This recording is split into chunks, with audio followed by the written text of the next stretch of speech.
And welcome to this edition of Conversations. I'm Jeff DeForrest. Very happy to have you guys with us. This lovely lady, I came in contact with her. Wow, I can't believe how long ago it was. It was circa 1984. I had a little private production company with another guy, and we copped a job for a very low amount of money. Probably going to lose money on the project. After the Miami Hurricanes in the 83-84 season, they won the championship, 1984 Orange Bowl game.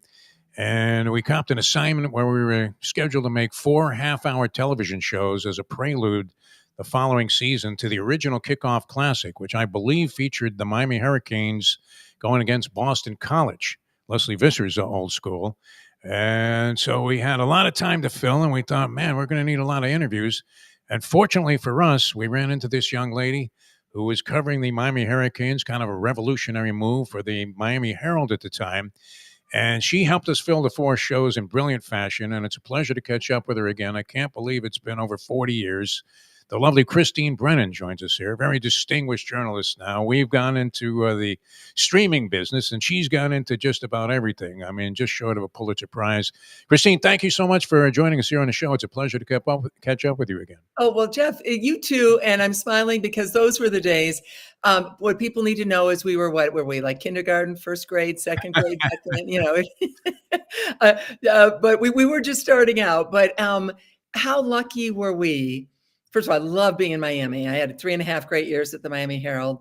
So many college friends from Northwestern. There was this pipeline from Chicago, from the journalism school at Northwestern, right to the Miami Herald. I wonder why. Maybe that was January and February in Chicago, and we all had to escape. But it was, just magical, wasn't it? And the miracle of Miami, Schnellenberger. That team, that 83 team, and I'm sure a lot of your listeners and viewers, remember those moments, freshman quarterback, Bernie Kosar, who, maybe it's going to be like 6-5, it's not going to be a great year. And I've been on the Gators for the first 2 years and they were, a little bit better than that. But anyway, but I'm put on, it's a promotion because the Miami Herald, they want me on the Hurricanes. Great. And loved it.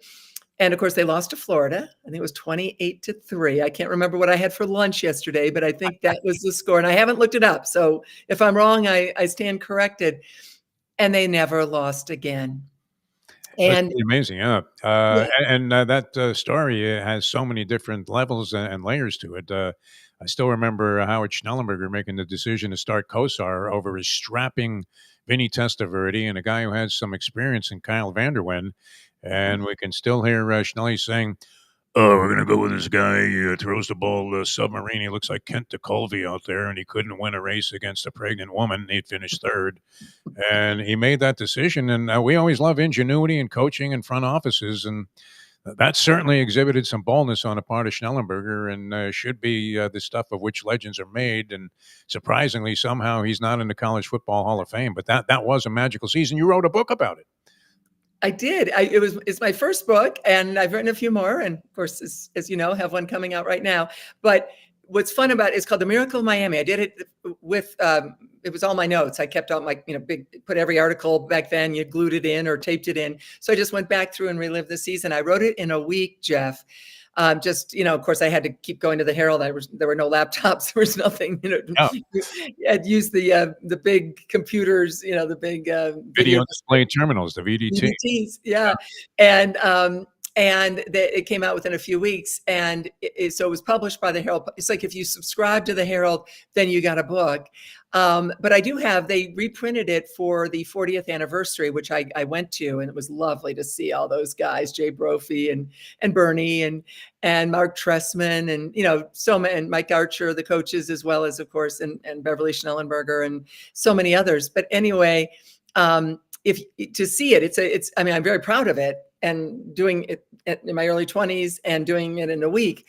But you have to put about 5 or 6 of them together on the bookshelf to see it because it's so thin. But yeah, it was really, and it was a launching pad for me because among the many, as you know, was of course Miami, Nebraska in the Orange Bowl. There's no internet. So every newspaper sending their top sports writer or their college writer to cover it. It is the game. Other things had to happen. I had the scoop on the AP poll. I just called all the AP voters and I knew what had to happen before it happened. It was truly one of my fun reporting scoops that I've had. And we were able to say that if certain things happen, Miami was number 5 and Nebraska, of course, team of the century, right, was number 1. But if 2, 3, 4, if weird things happened, it was Auburn, Michigan. Auburn played Michigan. I think it was Yeah. Texas and At Georgia. Sinai, he got criticized for that, and to his credit, Dr. Tom actually went for the win in the Orange Bowl, and He did, and ignited yeah, the good spark. for him. But then you're right. It's Kenny Calhoun's ring finger that just hits it, taps the ball away, and the pass was incomplete. And for me, it was just absolute delight. But one of those reporters that came in to cover it was my college friend. Met first day freshman year. I think some of your listeners and viewers will know the name Michael Wilbon. Yeah. And he brings, unbeknownst to me, Jeff, he has all my articles because he has every day's paper in the sports section, puts them in his suitcase, flies them up to Washington, back to the Washington Post, throws them on the desk of the sports editor, George Solomon, and says, "Hire my friend." And within 8 months, I was walking in the door of the Washington Post. And became the first, I guess, were you the first female beat reporter in the NFL? Because you ended up covering the Washington Redskins, which, as we saw later on, the stories emerged that when especially Dan Snyder was the owner of the team. I don't know if he was the owner at the time, but wasn't necessarily a favorable environment, the most flattering environment for women to operate in. No, that's true. And actually, our friend Leslie Visser, who you mentioned, of course, we love her, a role model, dear friend. Just tell her next time you see her, she thinks we met at the bar. Which is likely with Leslie, yes. Right. But what's likely for me is that I'm correct. And we met over breakfast when I was eating cereal. So it's one or the other. And it's a continuing laugh riot for us to discuss it. But Leslie was the first, as I understand it, for the Boston Globe covering the Patriots. And there, a few other, Michelle Himmelberg was in Tampa Bay, John McKay's Buccaneers. She was a year or so ahead of me as well. But yeah, it was rare. And I have to say this, Don Shula, for people out there who go, I don't know, should women be in the locker room? Which, by the way, it's 2025. Yes. Women have been in the locker room since 1985. This is not up for debate. Equal access. You've got to let women do their jobs. Workplaces, that's a funny workplace, the locker room, but it is the workplace. You've got to let women do their jobs like men, obviously. And if you're reading a news organization or following a TV show, whatever, and there's a woman covering it and then they can't get in to do the interviews, well, then it's depriving you, the consumer of the news, the sports fan, of that information if there's discrimination against women. Anyway, one of the leaders of all leaders on this topic was the very conservative, going to mass every day, Don Shula, who in 1982, I was doing occasional drop-ins, like sidebars. So I'd occasionally be in the locker room. There was another woman or two in the state that was covering the Dolphins just a little bit. And Don Shula said, you know what? There's an easy solution here. And you may remember this, Jeff. Yeah. He gave all of his players terry cloth robes, white terry cloth robes, said, put them on. And with that, he said, journalists who are credentialed, male, female, you are in my locker room. And we could go right now and find college coaches in particular who, I don't know, I don't think women should be in. The great Don Shula, 1982, done. That's how easy it was to have equality and to support the fact that you'd want the equal workplace for men and women. And Don Shula, of all people, led the way. Another reason for his incredible greatness. Well, and you became a pioneering advocate for this and the expansion of it. And now we have women all over the place, including, and this was something that kind of made us old geezer degenerate gamblers bristle, where you have all of these babes, young women that are recommending that you lay the 2.5 goals with the Florida Panthers on television gambling shows now. So the expansion has been tremendous, but you became the president of the Advocate for Women, Association for Women in Sports Media. And that experience had to be very rewarding for you. As we've seen, just an incredible advancement in this area. Well, that I did. I was the first president back in 1988 to 90. And I have to tell you, this involves, our friend Leslie. So this was a group of 4 women in California that said, hey, we need to have a kind of old girls network. We need to support each other. Again, before the internet, we didn't have texting. We didn't have cell phones. We didn't even have fax machines yet. But Uh-huh. they sent out a newsletter, got us going, and I'm at the Washington Post, and they asked me to come to the convention, and then also would I run for president for the, just kind of kick us off. We were out in Oakland, was the convention in '88, and they also asked Leslie, would she consider running for president? So we're out there, and the people are running for secretary and treasurer, whatever. We're just starting this thing. We've got some bylaws that who knows where they were, if people just wrote them on a back of a napkin. But we're starting, and we want to be mentoring for young women.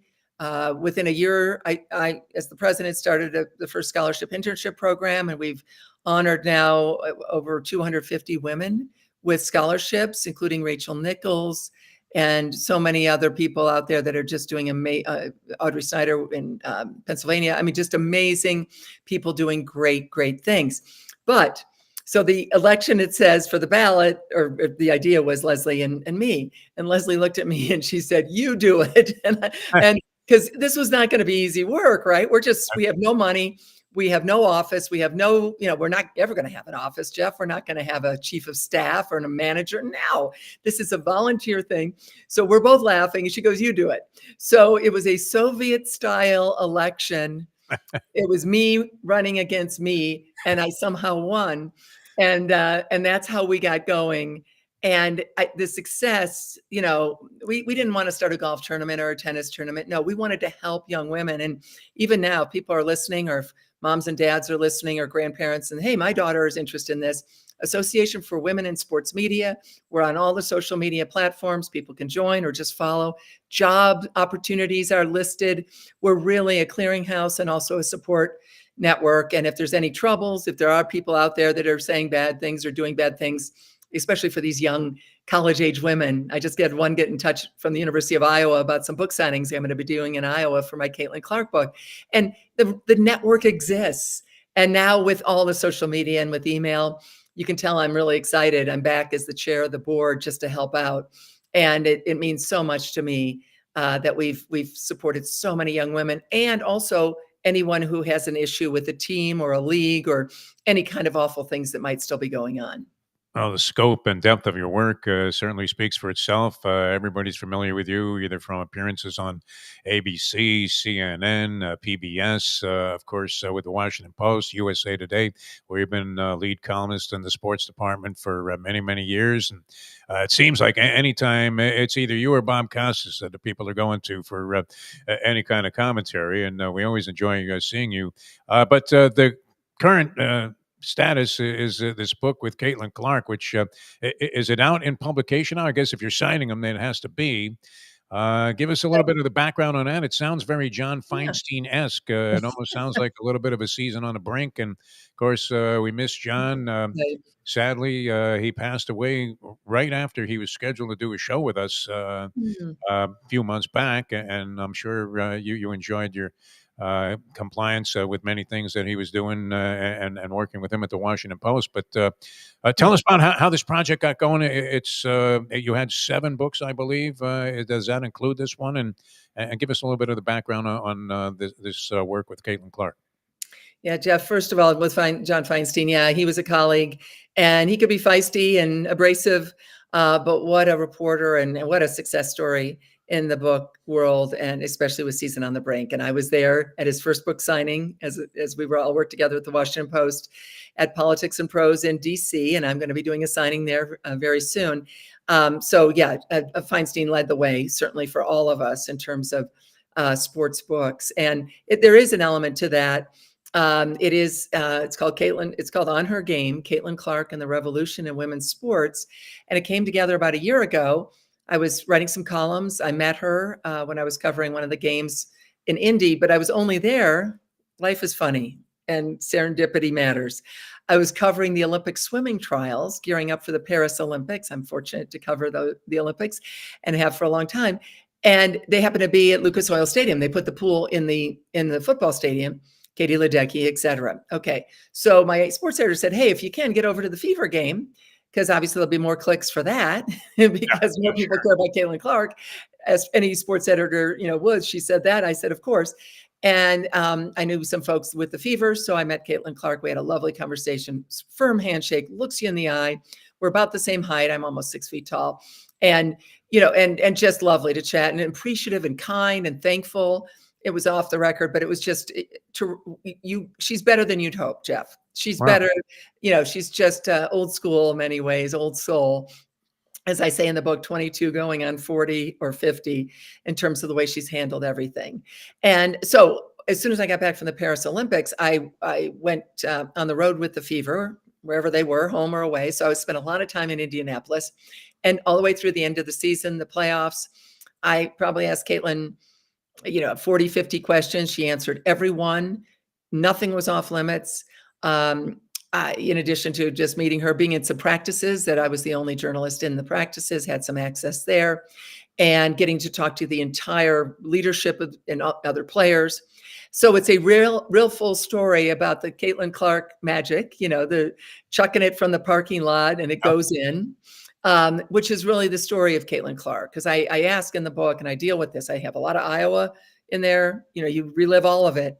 But I also say, why her? And, I think a lot of people come up to me, and maybe you too, and of all the women athletes, why is it Caitlin Clark that people are standing in line outside of the Ohio State Arena or University of Maryland Arena in January, February, when Caitlin Clark was in college, barnstorming the country and filling up these huge Big Ten arenas, and people outside in the cold for hours waiting to go in, kind of like it's, a Springsteen concert or something. Why? Well, she's a basketball player, but she's also an entertainer. And that's the key. And that's very similar to Tiger Woods, where grandmothers who couldn't tell you the difference between a birdie and a bogey would rearrange their Sunday afternoons during the Masters to watch Tiger Woods' final round. And that's the same with Caitlin Clark, whether it's grandmothers or grandfathers who don't know anything about basketball, or bigger to me, and you've probably seen some of these guys, you've certainly seen them on TV, the traditional guy who loves sports, big guy, whatever, might have daughters, might have sons, might be single. These are the guys that wouldn't turn on the WNBA. We know it. It's too bad. I've covered it since the 90s. You wish that other players had caught hold. You wish the ratings would have gone through the roof. They didn't. Facts are a funny thing. They're facts. And it wasn't happening then. And one of the reasons why, in addition to not having people watching, male or female, you didn't have the guys who always watch sports watching the WNBA. But those guys, and I talk white or black, I've talked, it's not even racial in my reporting. It is, those are the guys, they wouldn't have been caught dead, Jeff. We know these guys wearing a woman's jersey, right? A 22 jersey leaving the house. Yep. Now they proudly, thousands of them are wearing the 22 t-shirt or jersey, Caitlin Clark's number, going to games, going to the supermarket, going to the movies. It's Iowa, yes, it's Indiana, yes, but it's other places around the country. When she plays anywhere, it's men and women, obviously boys and girls, but these dads, these big guys, that is such a sea change in our country. And that's because she's hitting those logo threes and the passes, which are beautiful. And it's the stuff that people haven't seen in a female athlete. And I almost can't believe I'm saying this, but they're all lined up. They all care. 4 million more people watched the women's final in 2024 NCAA final than the men's the next night. 4 million more viewers watching women's NCAA final than the men's. Never, I thought, could say these words. And it's all because of a female basketball player. That is an extraordinary change in our country. Kind of like Taylor Swift in satin shorts. And the reaction is also, it seemed to me, Christine, we're talking with the lovely Christine Brennan here on the show, book coming out about Caitlin Clark. What's the title of the book, by the way? Yeah, it's called On Her Game, Caitlin Clark and the Revolution in Women's Sports. Thanks for asking. It's officially out July 8th. People can pre-order now. And it'll, the bookstores you'll get it July 8th, which is coming very quickly now. And I just found out that Amazon has discounted it, not because they're because there's anything wrong. They're selling so much that they then have this like algorithm that they then do that. So it's actually discounted like 15% or so if people want to get it from Amazon or your local bookstore, which of course we always love when people support the local bookstores. I don't know if I could find my way to one at this point, but certainly would love to order this online. But what I was going to say, it seemed like, and I don't know how she reacts to this, that much of her popularity, or well, when she came into the WNBA, which I don't know if you would label her a savior of the WNBA, it seemed to have stabilized a little bit with other stars that have evolved over the years. And I was one of those old geezers, a big time basketball fan and player. I played recreationally as long as I could, and when we first saw the WNBA come into existence, everybody thought, "What the hell is this?" Because the women's game looked like a little bit of a rugby scrum on the college level, and you didn't see this kind of shooting and this kind of skill, Maravich-like passes that you're getting from Caitlin Clark. But there was a lot of acrimony that seemed to follow her. I mean, as much popularity as she enjoyed filling these arenas, it seemed like, especially in the WNBA when she came in last year, for whatever reason, that there was some resentment. Did you find that, or was that just a narrative that was evolving in the press and maybe online because of her rivalry with the Angel Reese and the fact that Reese seemed to have a completely different approach? And you mentioned the racial lines, and some of that acrimony was generated along those lines as well. Jeff, I sure do deal with it in the book. Absolutely. It's a journalistic look. It is, it's no holds barred. I mean, I've got everything in there. And again, I stress there's so much of just the fun of Caitlin Clark, and she is fun and funny, although she's injured again, which is too bad. It's been a rocky start to the season for her. We'll see what happens next. They But treat her like a hockey player, though, in the WNBA. well, Yeah.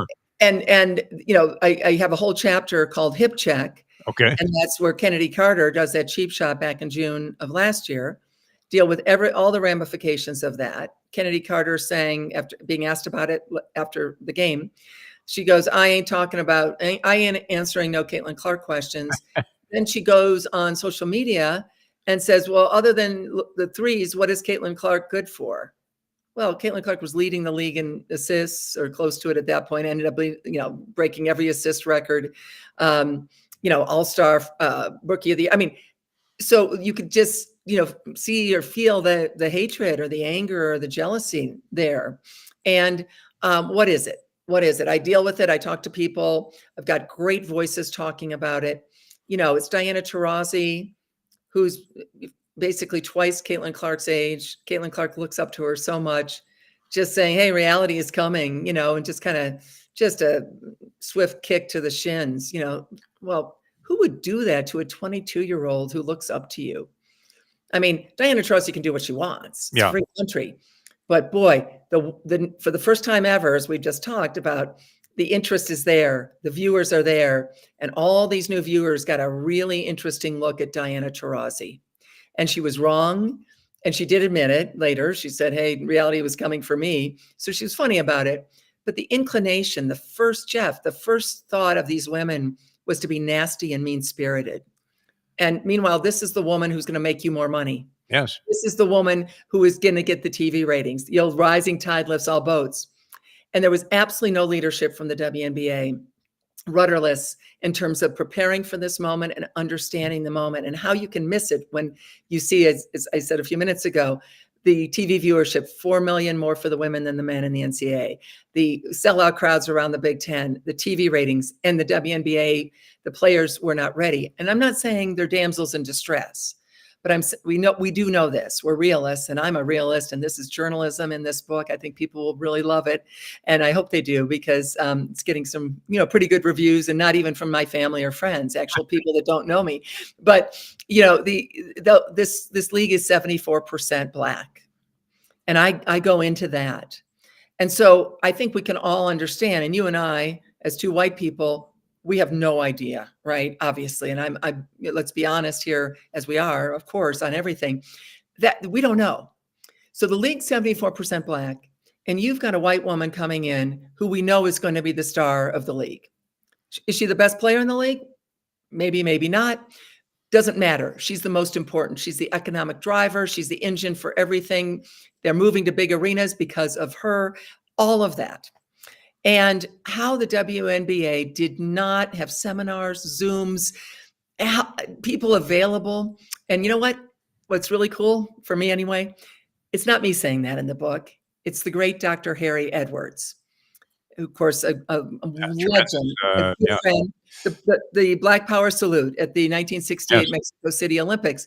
That Harry Edwards suggested that to Carlos and Smith.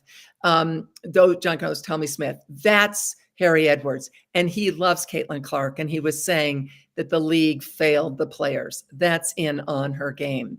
And then Brianna Scurry, the great goalkeeper from the '99 women's soccer team, the first Black superstar on the most important and most beloved women's sports team on the planet. And she's saying the same thing. Don't fail to understand the tsunami and understand that it's okay to ride that wave, and don't let the anger and the concern get to you. But again, those are voices in my book. Why wouldn't the WNBA have tapped into those incredible voices, black and white, to talk about what Caitlin Clark means? And if there's jealousy or anger, discuss it. Get it out there, Jeff. Failed miserably, and national scrutiny was coming. I'm asking questions. They get mad at my questions. They want to ban me. They failed miserably on that one. But you know what I'm saying? It's like, how was this league not prepared for the greatest thing that ever happened to it? And that's all in the book. And I deal with it. But I also, again, want to, there's so much fun Caitlin Clark stuff, and she's silly and funny, and the team is funny around her, and they love her. The Fever players love her. So, but that's important because it's kind of a slice of life and a look at this particular time in women's basketball and in women's sports. And I really took on that challenge to try to put it all in perspective in that way. We just saw the Lakers valuation go to $10 billion as the owner of the Dodgers purchased a majority share.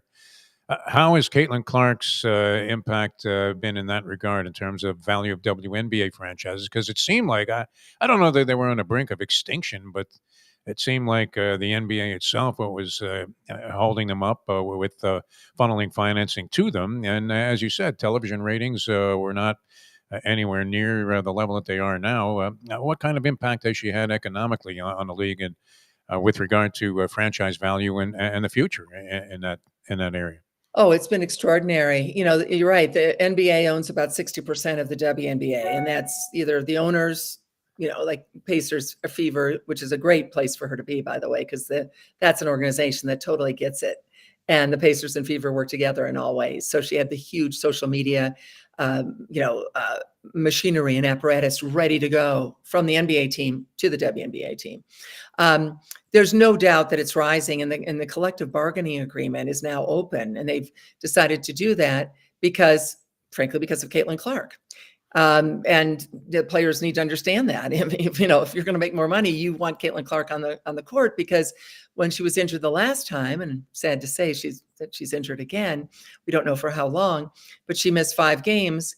And the WNBA league-wide, not just the Indiana Fever, but all teams, their TV televised games, the WNBA, more than half of their fans disappeared. Wow. Yeah, it was well over 50%. The TV ratings dropped. So, Tiger Woods was a big deal. The ratings didn't drop over 50% when Tiger was out of a tournament. Michael Jordan, it was like maybe 10% drop. So there's never been, and I think we can safely say there's never been an athlete more important to a league or a circuit, golf tour, whatever, than Caitlin Clark is to the WNBA. So they need her desperately. And then they're plowing into her and all the other stuff, And again, then the league doesn't, like, if there's leadership in that league, you say, hey, that Marina Mabry, you say the player that just hit her, Marina Mabry, yeah, that was, of course, should have been ejected immediately, but I'm going to kick her out another game or two. We cannot have this. But, the leadership of the WNBA, Kathy Engelbert, just doesn't do that. And I think they're so afraid of the veterans, and it's just it's a real mess. But going back to the financial side, Yeah. Caitlin Clark is responsible for such a huge percentage of growth and interest in Indiana and around the country. And the moving to the big arenas where they're making millions off of her, where the smaller arenas, of course, they wouldn't have been able to hold the fans. So all of this is a part of it. And the TV deal for the WNBA is now 4 times the size of what it was.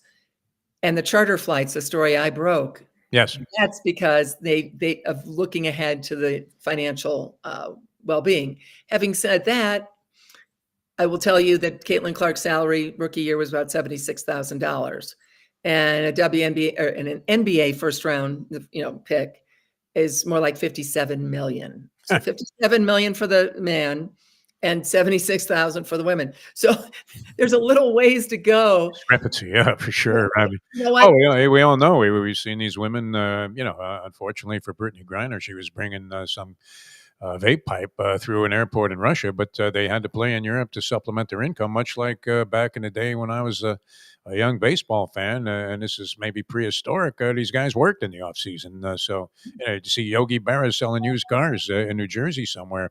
How does she handle this, though? I mean, it's almost like you're watching Caitlin Clark, and as I said, as a guy that always loved playing basketball and watching it as well. You're getting the Bill Lamb, Beer Larry Bird treatment every night. How is she able to maintain her cool, or what is her reaction? I mean, in all your conversations with her, is she saying something differently than she's presenting to the public, or how exactly is she handling that? Taking the high road always, class, dignity, grace. Like 22, going on 40, 50. Yeah, The maturity level is extraordinary. The WNBA is so lucky. I say this at one point in the book, how lucky the WNBA is that this is the personality of this great player. Caitlin Clark has a confidence about her that is extraordinary. And it's what we're now giving girls, giving our daughters, giving our nieces, our granddaughters because of Title IX. Learning how to win at a young age, even more important, learning how to lose at a young age through sports. Extraordinary change in our nation, creating great leaders, great people. we're going to bring in a special guest. You guys probably know each other very well. I would imagine both involved with the association for women in the media. But we're joined now by Ann Liguori, who is scheduled to be with us at this time. And I'm sure you and Christine know each other very well. We go way back, Christine. What a pleasure. How are you? Yeah, surprise. Yeah, we were having, being boomers, we were having technical difficulties. We've been signing for 25 minutes, so yeah, but no, let's go. We're talking Caitlin Clark. My book is about to come out, and but yeah, it's great to see you, Ann, and of course, great to see you, Christine. Yeah. In fact, I walked with Caitlin Clark when she went to Annika's LPGA Tour event in Florida. Boy, when was that? December. November. And she brought The crowds. so many additional fans to golf, to the LPGA, and all basketball fans, all Caitlin Clark fans, and just walking with her and Nelly Corda, watching Caitlin. She could play some golf. She was taking some golf lessons in any time that she had available, and she loves the sport. So it was great to see her bring like a whole different fan base to the LPGA. Well, and the LPGA gets it and understood it. We've been talking, Jeff and I, about some of the issues with the WNBA and how they're not preparing yet Caitlin's class and dignity rising above it. But the golf world, I actually write about all of that in the epilogue called Overtime, because I take this book right till April, and it's coming out in the next couple of weeks. But what the LPGA and what people said was, hey, they just want to see this athlete. People love her so much. They'll watch her do anything. And, you know it, you were there, and I was not there, but I was watching, the Golf Channel breaking in for live updates from a pro-am, right? And Exactly. And Caitlin, one of the great ones, and to show her sense of humor, and Jeff's question, which you wouldn't have heard, was about how she handles everything. So she shanks it. I think it was off the third. Right. I mean, it's like a shank that I would do. You guys, very relatable. Yes, I'll speak for myself. I mean, it's just left of left. Golf is tough. Golf is a very difficult sport, as Caitlin understands. You don't just become a great golfer because you're Caitlin Clark. I mean, golf is the most difficult sport. It humbles the top athletes, in the world. And that's why I think so many of the top athletes, like a Caitlin, like a Michael Jordan, like a Wayne Gretzky, are just so humbled by golf and so challenged by it, because it's a sport that you can't perfect. And they love that challenge. So It was interesting. Now, you might be able to have a great perspective on this, and sorry for taking over your show. No, it's all good. I'm glad you guys, we love this one this I afternoon. know, exactly. But And I'll need to run in a couple minutes. Let me just, Ann, before you say that, let me just finish what I was going to say, and you wouldn't have known that I was going to say this. So she shanks this ball. Well, obviously there's someone with their phone, and they get the exact moment that the ball is coming for these people. Oh my goodness. People are flying, and thankfully it hit no one. It must have just been a seeing eye, and it missed everyone. Well, someone put that out on social media. Now, this would be one of the most embarrassing moments for any athlete. I mean, even if you have a sense of humor, you may not want to repost it. Caitlin Clark goes in and says, greatest video, I've got it in the book, the exact quote, but words to the effect of greatest video ever, and re-puts it out there. And it would be what we would consider to be her worst moment on the golf course. And that shows you the confidence and the sense of humor. Right. Which is why so many people love her so much. And you have to have that humor, that humility, not only in golf, but in all of sport. And I think she understands that. And yes, that must be that's maybe one of the reasons why she's a fan favorite, because of that attitude. I mean, especially in golf, you have to have fun with it, because you're not going to be a professional golfer just like that, right? It takes so many years of hard work, and even the work. I mean, you have to be so talented. It's just such a tough sport. And the great thing is that, Caitlin acknowledges that and wants to have fun with it. You have to have fun with it and smile. Right. Well, enjoy it. Absolutely. And I was just saying to Jeff, she's injured again, unfortunately, which is, it's a groin injury, no idea, but explains the last few games she hasn't played, I mean, she's not playing well, and she gets double doubles, because, but she's been missing a lot of threes. Anyway, of course, she's going to have, she loves basketball, and she's going to have a long career in basketball, but she will play more and more golf. And what is so interesting is where the WNBA has been so reluctant to embrace her, which is and I deal with all this in the book. In fact, Ann, we need to get you a copy of the book if you want to talk about. Wait, I'll get you on the show. Maybe we'll win another Gracie Award. Exactly. And anytime I'm on, in fact, Jeff, the odds are with the two of us on your show, you're going to win an award, because when I was on with Ann, without having to do much. Great. We'll just take it over, Jeff. Jeff, get out of here. Anyway, no, but it's truly watch golf with Caitlin Clark. She's, we know how great the pros are. She knows how great the pros are. I'm not saying she's going to be on the senior tour. I'm not saying she, of course not. But she is going to have a presence in the game of golf. And the LPGA is going to fit. Well, they already have. They were tweeting out, and they were getting the highest amount of views on all their social media because of Caitlin Clark. So people get this. They understand it, and they want her to be a part of it. The WNBA still has its reluctance. I've already, Ann, we've already discussed all this, Jeff and I, the racial aspect, how to handle it. I deal with all that in my book. But what the golf world, which of course clearly is mostly white, but that's not even what we're talking about here. We're talking about a sport that understands the economics of having the attention magnet of all attention magnets, Caitlin Clark, drawing people to your sport so that the other athletes get that attention as well. Absolutely. It's so important. And, the LPGA wanted to know at that point, why can't the LPGA rise with that momentum that Caitlin brought to women's golf? Why can't they kind of ride that wave and really become as popular as they should be? And I think that's a good question. I think it's a different sport, but the women want to know, on the LPGA, why isn't the LPGA kind of riding that wave? Well, I've been covering golf as you have been covering sports. We've been covering sports for decades, right? And we've seen so much improvement in the last 40 years, right? So much progress. But yes, there's still a long way to go. But the women today, they want it now, right? These women golfers, they want equal pay right this second. And, it's an interesting discussion because of Caitlin Clark's success and her momentum. The women in golf want to ride that momentum as well. So is it possible? Well, and I think, and Jeff and I have talked about already, that the logo threes, chucking it from the parking lot, it goes in. She's an entertainer, just like Tiger Woods. And so I think, and I apologize, Jeff. Well, first of all, we've taken over your show. Secondly, this is fantastic for me. It's my favorite situation. Aspen Ideas Festival, and I got to get over and do a panel. But I think it's the entertainment. And so there have been those female golfers, because I've covered the LPGA, not as long as you have, or not as thoroughly as you have, but I've covered a lot of what U.S. Women's Opens and been around it and wanted them to succeed also, right? And I think that's it. I think that magical player that then brings men, as Jeff, you and I were talking about with women's basketball rolling around on the floor, which was what, there was a lot of that in the 80s and 90s. Yeah. No more. These are great athletes. Today's the greatest day to be a woman in sports until tomorrow. The training, the coaching, the interest, the money that's there.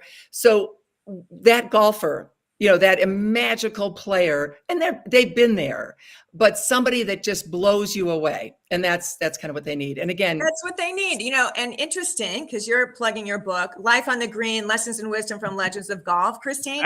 The 6 women in this book, Nancy Lopez, Jan Stevenson, Renee Powell, who I won another Gracie Award for with that interview, by the way. Okay. Dottie Pepper. My interview. When they played, Christine, the popularity of the LPGA was through the roof. Right? I know. Jan Stevenson, Nancy Lopez, they're all in this book pretty much talking about it. Yes. Your book is great. And Nancy Lopez, I remember my dad, so 78, she was on the cover of Sports Illustrated. She won those 5 in a row. And my dad was like, look at her. And we turned it on. And it was on NBC or it was network TV. Those were the days. So Jeff, hey, can I be excused to let Ann? Oh, yeah. It's all good. I did want to. We're coming on the show to talk about your new book. So. Oh, no, that's okay. We'll let Jeff talk on his own show for a minute. No, it's okay, because I'm loving this. And I always love when we get a crossover situation, which is rare, but, especially with you two ladies who I've admired for a long period of time. And I was mentioning, Ann, I've known Christine since the early 80s when we were both covering hurricane football here in Miami.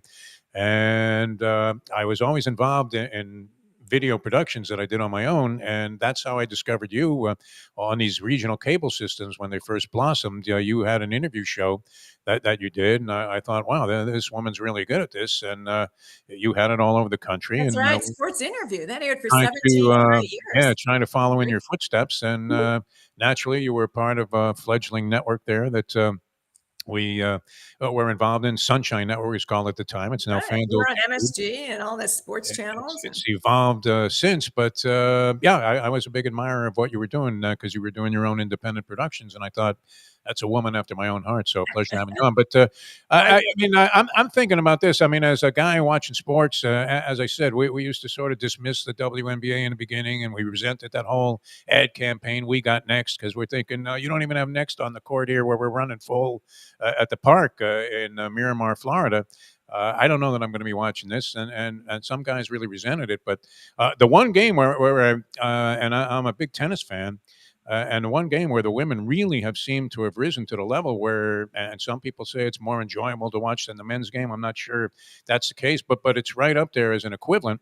Whereas I don't know if golf has reached that level, and I don't know that basketball ever will, although Caitlin Clark is certainly igniting a spark in that direction. But and I'm thinking, would Serena have been the greatest female athlete ever? You mentioned Katie Ledecky. There are many others that deserve consideration there. But if you were talking about women's game compared to men's game in terms of viewership enjoyment for a guy, I love watching women's tennis. I mean, the way they're pull in the guys. There's no doubt about it. And I will do this. I'll answer first. And I've got a car that's. And then you got to get going, right? Okay. Got to run. But it all started in 1973. Billie Jean King fought for equal prize money at the U.S. Open, the Australian Open, the French, and Wimbledon. It took over a quarter century later for them to get equal prize money. So in 1973, the USTA was saying to women, you are equal. Look at the rise of that. That's something that's and the money that you can make in women's tennis. And the USGA, and we understand there's a lot of issues there. And tennis, the majors are together, the men and the women. But the USGA is not even close to equal prize money. And I'm not necessarily, I wish they had it. It's not even close. So that's part of it too. Caitlin Clark's making over probably $40-50 million in endorsements, even though the salaries are so low. So the money is there, and that's always the carrot.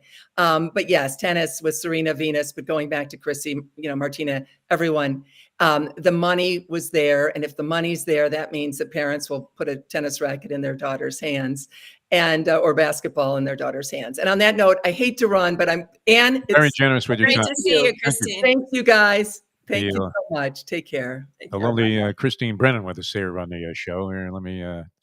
Oh, I lost Ann now. Hang on here, Ann. We'll get right back in here. Hopefully, you'll slide in. Hang in. Now we had it. And Ann Liguori going to be back with us. It's not. It's not clicking in. There you go. Okay, very good. Modern technology. And how that was fun. program? No, that was great. I really appreciate you guys doing that for me because I have to just say real quick, it was great to see Christine. So was it 2 years ago when Live Golf first entered the picture? I had Christine Brennan on my Talking Golf show on the Fan.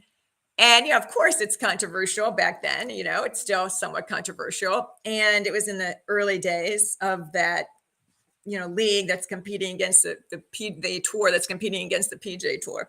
And I just sent that in to the Gracie Awards, which is run by the Alliance of Women in Media. And they recognize programming that's hosted by women about women. And this was about the Live Golf, but I had a female guest, so they recognized that as well. And it won a Gracie Award. Beautiful. And so it was so great to see Christine. And then just recently, I won another one for an interview I did with Renee Powell, who's one of the 12 legends in this book, Life on the Green. And, she had overcome so many challenges, racism, and she's an African-American female in Ohio whose father started a golf club course, built it with his own hands so that anybody could play because he couldn't get on a lot of the golf courses back then. And she's running that now and educating people. They have a new educational center. Anyway, her story is fascinating.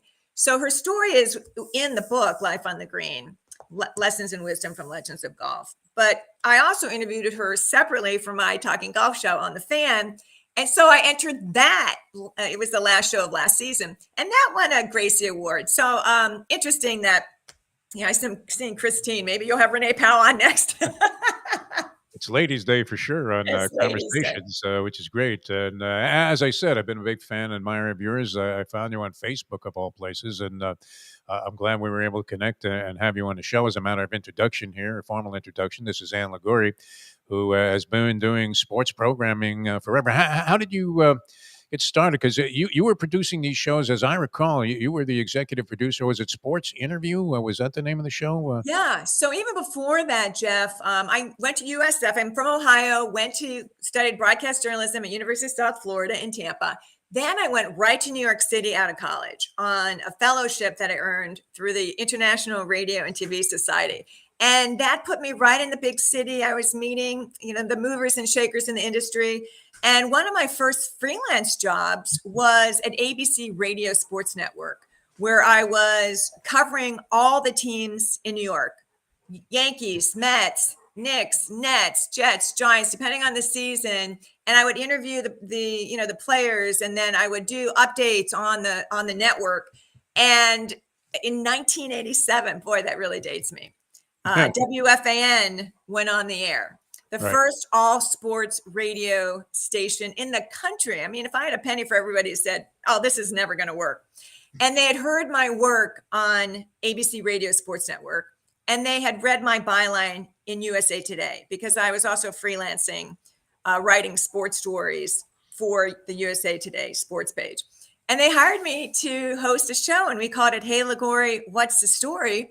And that show aired every weekend for 25 years. So I was the first woman to host a call-in sports show on the first all sports radio station.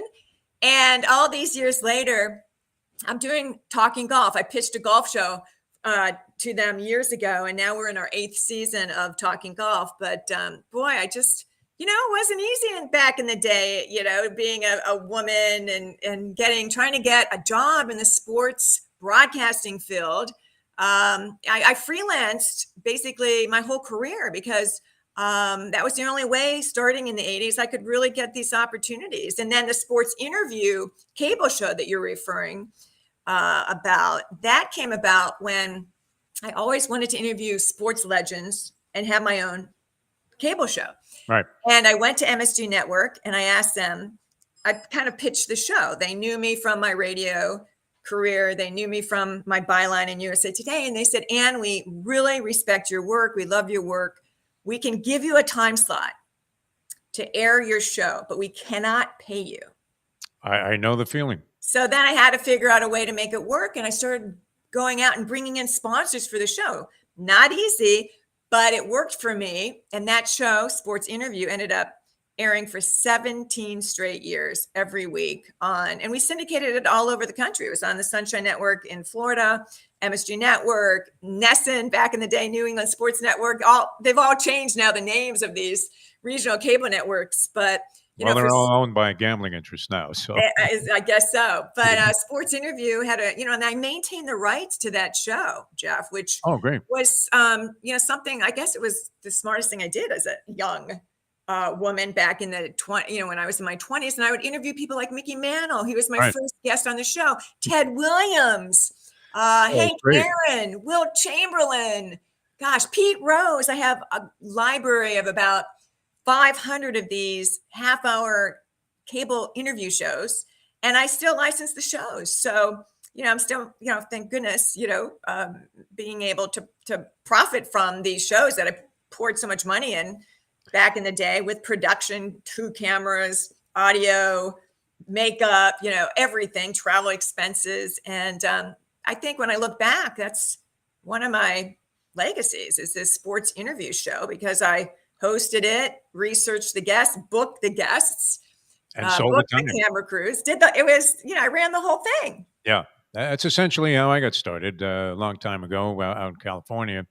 Guy bought the rights to a high school football team in Fontana, California, which was, it was tumbleweed blowing by my door when I first was out there writing for a newspaper. And he said, okay, here's what we're going to do. We're going to hit the streets and sell our own time. I bought the rights here, and we're paying for some time on a radio station. And it was a lesson that was very necessary. I'm still doing the same thing today, and always had great success doing it. And that's how we got started with Sunshine Network also. Here in Florida, and always very much in a similar fashion. You had to do everything yourself, and it was great. It was a great way to get started, and it was even better when finally somebody started paying us to do this stuff. But no, so I was a great admirer of yours, because I know that's not easy, and the fact that you're able to maintain it and sustain it at the level that you're doing right now with the show on the Fan and the books coming out. But you sort of gravitated. Now, are you exclusively doing golf? Because I saw when we were trying to arrange the interview that you were at the U.S. Open, the men's U.S. Open recently, Yes. which very curious about. I had a conversation, our guest last week was Mike Donald, who had lost the 1990 U.S. Open in a playoff that actually went beyond the 18 holes that they used to use as the format when there were 2 guys in a dead heat at the end of the regulation tournament, 72 holes. And he was in a playoff with Hale Irwin, who it was a similar parallel. I couldn't help but think when J.J. Spahn held his putt. Now, he didn't need to hold that putt to win the tournament, but from the 64 feet with the rain falling and the greens changing condition, it would have been very easy. I would have thought the percentage was probably maybe 30, 40% that he 3-putted on that play. And so I couldn't help but think of my buddy Mike Donald, who, in heartbreaking fashion, it wasn't quite the same circumstances, because Irwin, I think, was 9 holes ahead of him and hold that 54-foot putt, which you've probably seen the video a million times of him running around in those Sandsabelt slats. And I was not a fan of Hale Irwin at the time, and I knew Mike because he lived in South Florida. And here's this journeyman, much like Spahn, with 1 tournament win. And all Cinderella stories, a line, one of my favorite lines from the movie Cinderella Man, appropriately enough, was when the Max Baer character says to James J. Braddock's wife in the movie, people die in fairy tales too. So Cinderella stories don't always end well. And Mike had a really interesting perspective, because he loses in the playoff on a sudden death playoff after the 18-hole playoff. Mm-hmm. And his course changed completely. He ends up like caddying in Panama somewhere. Instead of getting a 10 or 20-year exemption, whatever came along with winning it, and an invitation to play in the U.S. Open for as long as he wanted to, his career spiraled downward. And Hale Irwin, of course, that was his 3rd win. And there was a lot of animosity there. Hale Irwin was not the nicest of guys. I don't know if you ever encountered him, but sure, I know Hale. He's nice now. Said some very disparaging things about Mike at the time, and Mike wrote him a letter, and they've since patched things up. But the Spahn story was so similar. It had so many different parallels to it. It's not bad. If you're sort of a journeyman now, you're still a multimillionaire on the PGA Tour. Absolutely. The money's just incredible. But it did change this guy's life. 34 Yeah. years old. He was ranked 164 in the world a year ago, almost dropped out of golf, basically. He got up, Yeah. was thinking about, just leaving the game. Talked about watching that movie, Wimbledon, on a flight. And it was about this actor, this tennis player who was thinking about leaving the game as well, and then crawled his way back, ended up winning Wimbledon and, down 2 sets, and went back, came back, rallied back to win in 5. And JJ Spahn said, that character really inspired him, that he just wanted to stick with it. And that 64-foot putt, oh my gosh, on the final How does that hole. go in? I actually, I was half laid out at the time, and I'm watching He this. was And destined. I leaped Jeff, off he the was couch. destined to make that. He had the heart, the patience. He really deserved the win. I mean, he shot that bogey-free 4-under on the opening round. He just seemed like he was very composed. He didn't complain. All the other guys, so many of the players were just so angry about the difficulty of Yes. Oakmont. It was set up so tough. And the weather, just all the changes in the weather made it crazy, made it tough, the water on the golf course. But JJ Spahn hung in there, and the win will change his life. It already has. Yeah. The money is incredible. But yeah, I started focusing on golf. I got an opportunity to host a primetime show on the Golf Channel. Before the Golf Channel was even on the air, Michael Whalen, who I knew from HBO, who did a lot of boxing and a lot of programming, he was a producer for HBO. I worked with him at HBO with boxing, Wimbledon, a variety of other sports. And he really admired my work. And when he moved down to Orlando to kind of become the programmer for the Golf Channel. And he called me out of the clear blue. He said, Ann, we're starting this 24-hour channel called the Golf Channel, the first niche channel, sports channel. We'd like you to host a show. Do you have any ideas of what, A, would you like to host a show, and B, any ideas? And within 5 minutes on that phone conversation, Jeff, we came up with this show. I asked him, well, what are the other shows that you have, in the works? And all of them really related to professional golfers. And I said, well, then why don't I do an interview show where I play golf and interview the non-professional golfers, celebrities who have a passion for golf, sports stars who love golf, Hollywood personalities who love golf, musicians, politicians, businessmen and women. He loved the idea. Of course, I promised I'd get him, Celine Dion, Alice Cooper, Matthew McConaughey, Samuel L. Jackson, Joe Pesci, Kevin Costner, Sylvester. So, of course, once I promised I'd get him all these A-list stars, I had to get him all those A-list stars, which I did. And so Conversations with Ann Liguori aired the first Wednesday of the Golf Channel. It was the first primetime show hosted by a woman on the Golf Channel. And we aired for 5 years. And that show was so much fun, where I booked these guests. And to this day, people ask me, how'd you get those A-list personalities on your show? And I never went through the agent. Very rarely, because the agent says no, right? As you know. It's blow-off city. Somehow I knew somebody who knew the personality, and it just kind of worked out, where I got Celine Dion up in Montreal with her husband, Renee Angelil. They had just bought a brand new golf course that was public, and they turned it into a private course because they did not want to wait for tee times. So I flew up there to Montreal with my camera crew, and we spent the whole day with Celine and her husband and her golf pro. She had a female golf pro who traveled with her every time she played golf. And she loved this sport. She wanted to spend more time with her husband, and her husband was just a golf addict. So, that's why she took up the game. But she gave me the whole day. And so literally golf gave me a window into these A-list personalities, into their souls, because they all wanted to talk about golf. They all had this passion. I went to Desert Mountain and flew in Matthew McConaughey for the show, and his 2 brothers. That was part of the deal. They were crazy. They came in from Austin, Texas. We just had so much fun.